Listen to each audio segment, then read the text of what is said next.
Condense हो जाते हैं. You may see water condensed on the glass of the window on a cold day.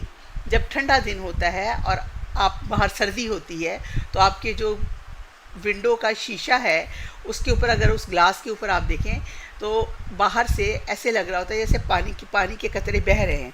अंदर से जो टेम्परेचर है जो उसको मिल रहा है आपके ग्लास को, वो थोड़ा सा हीटेड है, गर्म है. और जब बाहर से वो आके उसके बुखारात टकराते हैं, उनका टेम्परेचर चेंज होता है, तो वो बुखारात से दोबारा पानी में तब्दील हो जाते हैं. यानी change of vapours into a liquid is condensation. Change of gases into a liquid is called condensation. ठीक है.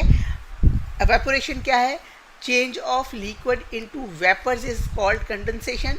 और ये उल्टा है बिल्कुल उसका, एवेपोरेशन का उलट है कंडेंसेशन, कि बुखारात का दोबारा से पानी में तब्दील होना कंडेंसेशन कहलाता है. The change of gases state of matter into a liquid state is called condensation. ये डेफिनेशन है इसकी. The change of gases state, किसी भी गैस की हालत का तब्दील होना लिक्विड हालत में कंडेंसेशन कहलाता है. When a gas is cooled, जब गैस ठंडी होती है, इट्स पार्टिकल लूज हीट, इसके पार्टिकल्स हीट को लूज करते हैं.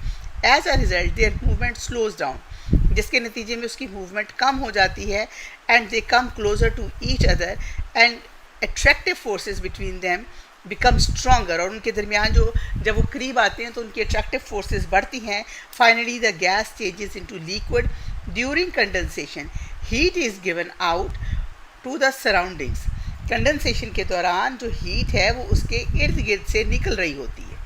जो भी चीज़ कंडेंस हो रही है उसके अंदर से हीट एवेपोरेट हो रही है, उसके अंदर से हीट निकल रही है ना, खारिज हो रही है, तो वो चीज़ ठंडी हो रही है, उसके अंदर से एनर्जी जा रही है. अच्छा, यही एक्टिविटी आपको एक दिखाई है कंडेंसेशन की. Take a glass which is dry from its outside. एक ग्लास लें जो बाहर से बिल्कुल जो है सूखा है. Fill it with a cold water and place it on the table. इसको ठंडे पानी से भर लें और इसको टेबल पे रख दें. Look at the outer surface of the glass. Glass की बाहर वाली सरफेस पे देखें. You should see tiny water droplets over it. आप उसको बाहर की तरफ से गीला गीला महसूस करेंगे. Where have they come from. क्या वो ग्लास के अंदर से आ गए? वो कहाँ से आए? आपका क्या ख्याल है? जिस ग्लास में आपने उसको डाला है, पानी उसके अंदर से लीक करता है? डिड